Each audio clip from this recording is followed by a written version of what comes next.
یہ اللہ تعالیٰ کا شجرہ بیان کیا کہ میرے حبیب ان سے کہو اس کا کوئی شجرہ نہیں ہے، وہ اکیلا ہے، وہ نرادھار ہے، کائنات تو مخلوق کا ذرہ ذرہ اس کا محتاج ہے، لیکن وہ کسی کا محتاج نہیں، وہ کسی سے پیدا نہیں ہوا اور اس سے کوئی پیدا نہیں ہوا اور اس کے برابر بھی کوئی چیز نہیں۔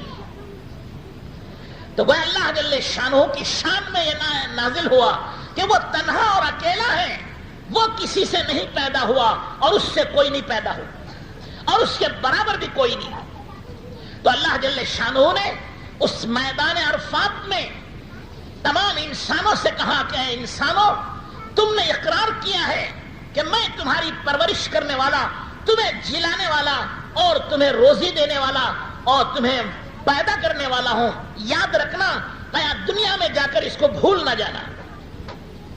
تمہارے اس وعدے پر، تمہارے اس عہد و پیمان پر میں گواہ ہوں اور تمہارے باپ آدم علیہ السلام گواہ ہیں اور یہ زمین و آسمان گواہ ہیں کہ تم نے اس زمین آسمان کے سامنے اور اپنے باپ آدم علیہ السلام کے سامنے اور میرے سامنے اس کا عہد کیا ہے کہ اللہ کے سوا کوئی پالنے والا نہیں، اللہ کے سوا کوئی جلانے والا نہیں، اللہ کے سوا کوئی مارنے والا نہیں، وہی پرورش کرنے والا، وہی سب کچھ کرنے والا ہے۔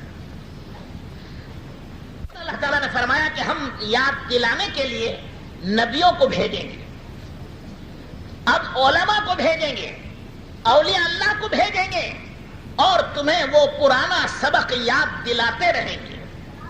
پھر یہ نہ کہنا کہ ہمیں کسی نے بتایا نہیں۔ قیامت کے دن یہ نہ کہنا کہ ہمیں بتایا نہیں، اس کو بتانے کے لیے ہم بھیجیں گے، ایک سلسلہ جاری کریں گے۔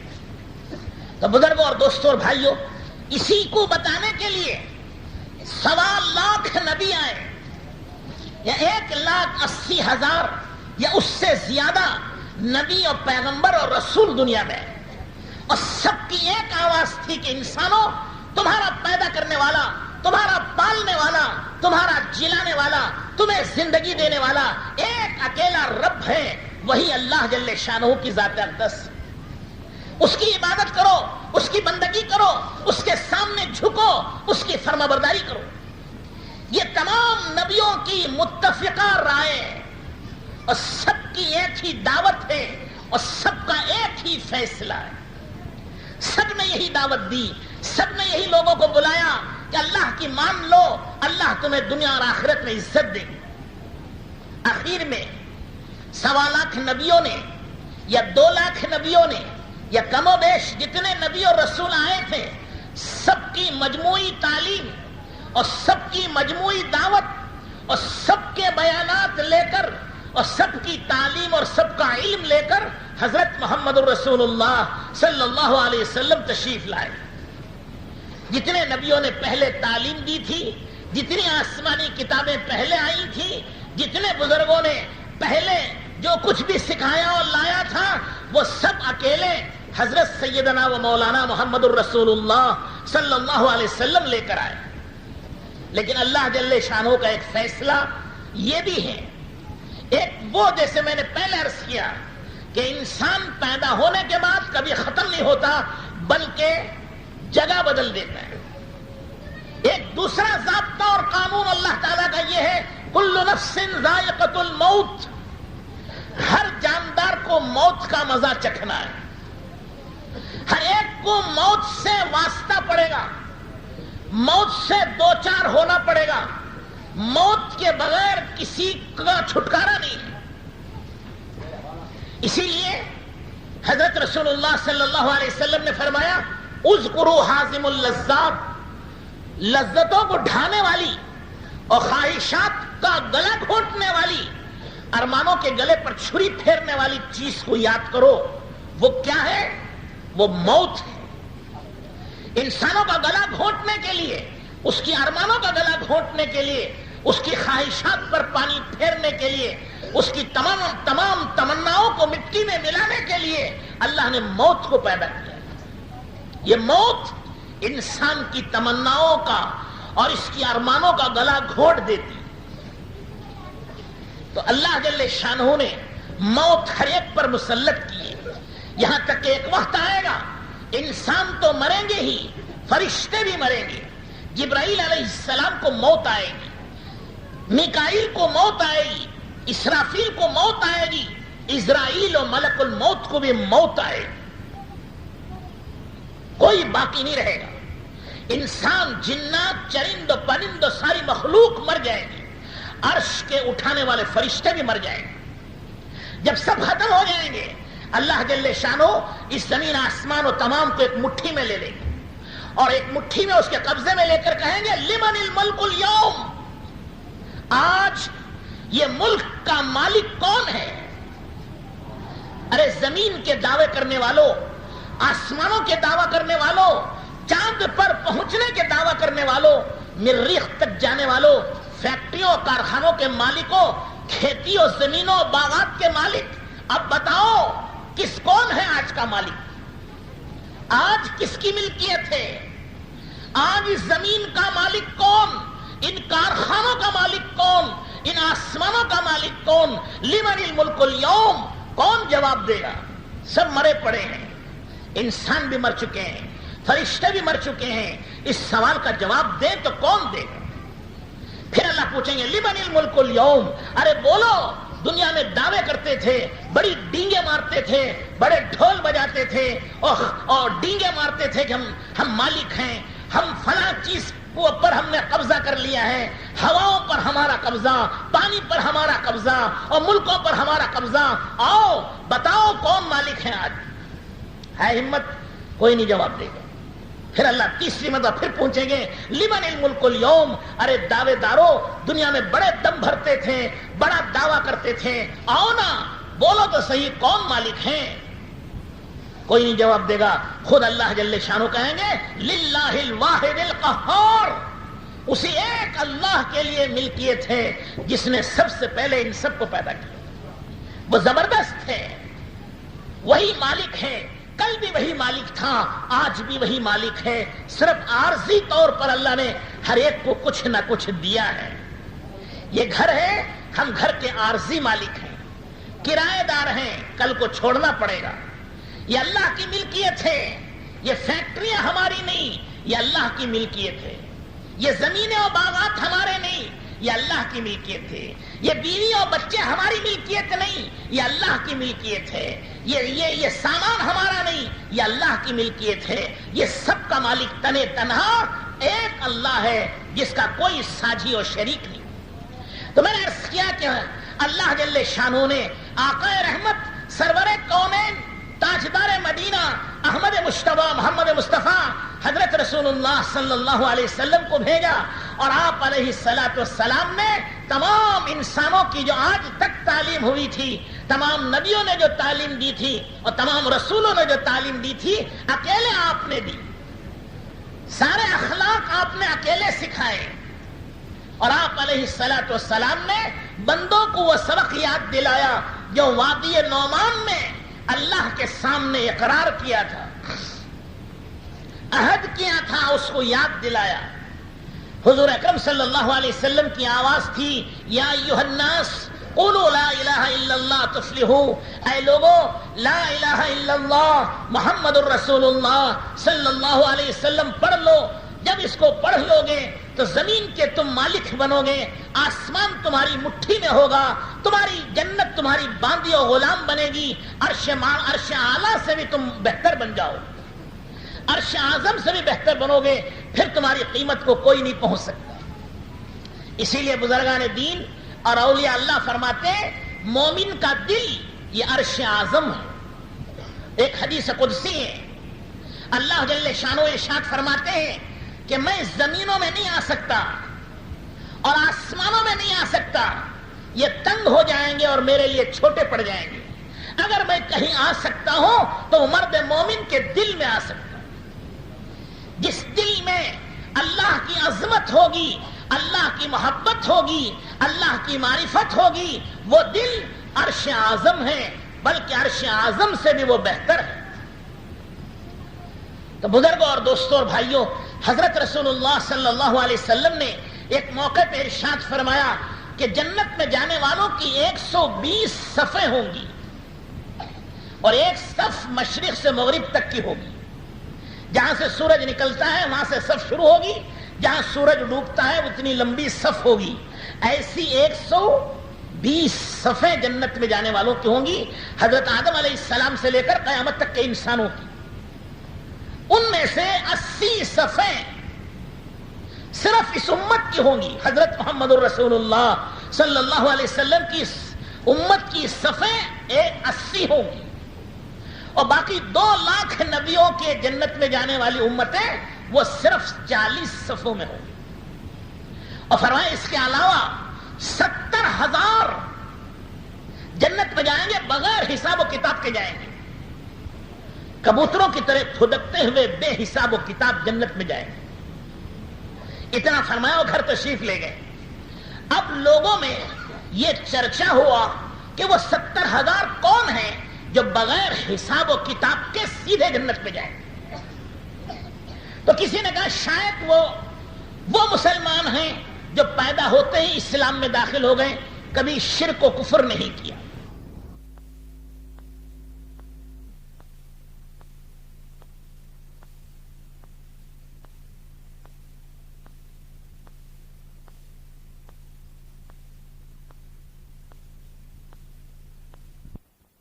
لوگوں میں یہ چرچا ہوا کہ وہ 70,000 کون ہیں جو بغیر حساب و کتاب کے سیدھے جنت میں جائیں. تو کسی نے کہا شاید وہ مسلمان ہیں جو پیدا ہوتے ہی اسلام میں داخل ہو گئے, کبھی شرک و کفر نہیں کیا. کسی نے کہا صحابہ ہوں گے, کسی نے کہا علماء ہوں گے. حضور صلی اللہ علیہ وسلم تشریف لائے, پوچھا کیا بات ہے؟ کہا یا رسول اللہ آپ نے تو یہ ارشاد فرمایا کہ 70,000 بغیر حساب و کتاب کے جنت میں جائیں گے, لیکن وہ کون ہوں گے یہ نہیں بتایا. پوچھا کہ یا رسول اللہ یہ تو فرمائیے کہ وہ کون ہیں 70,000 جو بغیر حساب و کتاب کے جنت میں جائیں. فرمایا یہ وہ لوگ ہیں جو فال نہیں کھلاتے. فال ہاتھ دکھا کے تقدیر پوچھنا. پرندے اڑتے ہیں, پرندوں سے اچھا یا برا خیال و فال نہیں لیتے. جو ہوتا ہے نا کہ بلی آڑی چلی گئی, کہتے بھائی کام نہیں ہوگا. اب کبوتر اڑا سیدھی طرف تو عرب کہتے تھے کام بن جائے گا, اور بائیں طرف اڑ گیا تو کہتے کام نہیں بنے گا. یہ رواج ہندوستان میں بھی ہے نا. ایک الو کسے کہتے ہیں؟ گھگو. گھر میں آ کر بیٹھ گیا تو 40 دن لوگ گھر چھوڑ کے چلے جاتے ہیں, کہتے ہیں اب ہماری قسمت اچھی نہیں ہوگی. تو گویا ہماری قسمت تو تقدیر گھگو کے ہاتھ میں ہو گئی. تو وہ آدمی بھی گھگو جیسا ہی ہوا کہ انسان تو یہاں کہہ رہے فرشتوں سے افضل ہے, اور یہ اپنی تقدیر ایک پرندے میں سمجھ رہا ہے, ایک بلی میں سمجھ رہا ہے, ایک کتے میں سمجھ رہا ہے. گلیری آڑی آ گئی, کہتے کام بن جائے گا. سبحان اللہ. گلیری کام بنائے گی, کبوتر کام بنائے گا, بلی کام بنائے گی, اور یہ فال دیکھنے والے جو در در کے خود ٹھوکریں کھا رہے ہیں, ایک ایک لقمے کو ترس رہے ہیں, یہ ہمارا مقدر اچھا کر دیں گے. ارے ہمارا مقدر اچھا کرتے تو اپنا خود ہی مقدر اچھا کیوں نہیں کر لیتے تھے؟ یہ خود ہی ایک جگہ بیٹھ کر ساری دنیا کی نعمتیں منگاتے اور مزے کرتے. یہ در در کی ٹھوکریں کیوں کھا رہے ہیں؟ یہ راستے میں کیوں بیٹھے دھوپ میں؟ اگر ان کے ہاتھ میں کچھ ہوتا تو اپنا مقدر اچھا نہ کر لیتے. یہ سب شرکیات ہیں, یہ سب بے ایمانی کی باتیں ہیں, یہ سب شرک کی باتیں ہیں. جو اس میں مبتلا ہوگا وہ جنت میں بہت دیر سے جائے گا. جنت میں وہ جائیں گے بغیر حساب و کتاب کے سب سے پہلے جو یہ فال نہیں لیتے, اپنی تقدیر کسی سے پوچھتے نہیں ہے. تقدیر کا لکھنے والا خدا ہے. رفعت الاقلام وجفت الصحف او کما قال رسول اللہ صلی اللہ علیہ وسلم. ہر ایک کی تقدیر لکھی جا چکی ہے اور لکھا ہوا قلم سوکھ چکا ہے. اب کوئی کسی کی تقدیر کو بدل نہیں سکتا. ساری دنیا سر پٹک لے مر جائے گی, گی لیکن کسی کی تقدیر نہیں بدل سکتی. تقدیر کا مالک اللہ ہے، اس کے علاوہ مخلوق کسی کی تقدیر کو بدل نہیں سکتی.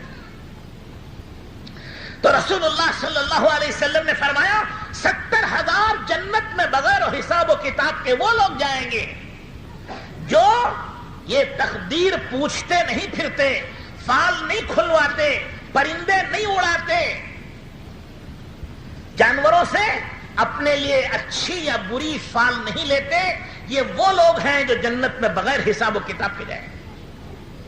تو میرے دوستوں، بزرگوں اور بھائیوں، یہ وہی الستو بربکم کا پہلا سبق ہے جو اللہ جل شانہ نے پڑھایا تھا. رسول اللہ صلی اللہ علیہ وسلم نے اسی کو تازہ کیا، زندگی بھر اسی کی دعوت دی اور اسی کو سکھایا. اور آپ کے بعد جیسے میں نے عرض کیا کہ موت کا مزہ اللہ تعالیٰ نے سب کے لیے رکھا ہے. ظاہری پردہ، باقی انبیاء علیہ السلام، حدیث میں آتا ہے اس زمین و مٹی پر حرام ہے کہ نبیوں کی جسم کو ذرا بھی دھکا لگائے. انبیاء علیہ السلام اپنی قبروں میں زندہ ہوتے ہیں، اولیاء اللہ اپنی قبروں میں زندہ ہوتے ہیں، اللہ کے مومن اور نیک بندے اپنی قبروں میں زندہ ہوتے ہیں، باقی دنیا سے پردہ کرتے ہیں اور موت سب کو آ جاتی ہے. چنانچہ آقا رحمت سرور کونین تاجدار مدینہ احمد مجتبی محمد مصطفیٰ حضرت رسول اللہ صلی اللہ علیہ وسلم کو بھی موت آئی، ظاہری موت، دنیا سے پردہ کرنا پڑا. لیکن آپ علیہ السلام نے فرمایا تھا کہ میں دنیا سے رخصت ہو جاؤں گا لیکن میرے دین کا کام میری امت کرے گی، امت کا ہر فرد کرے گا. اب نبی نہیں آئیں گے، نبی کا کام امتی کریں گے. کیا؟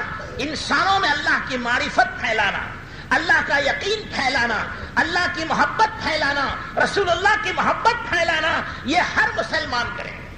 لیکن ان میں سے بھی کچھ مخصوص بندے بھی ہوں گے. فرمایا 500 اولیاء اللہ ہر وقت دنیا میں موجود رہیں گے. اس پوری دنیا میں 500 کی تعداد ہے اولیاء اللہ کی، وہ ہر وقت رہے گی. جو اللہ سے وہ مانگیں گے اللہ وہ کر کے دکھا دیں گے.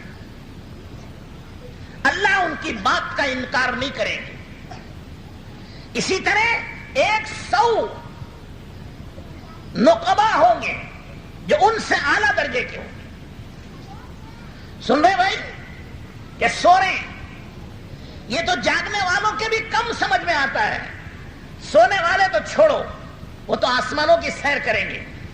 جاگنے والے بھی بہت مشکل سے سمجھیں گے. تو میں نے عرض کیا کہ 500 تو اولیاء ہیں اور 100 نقبہ ہیں اور ان سے اعلیٰ درجے کے 70 ہیں جسے نجبہ کہتے ہیں.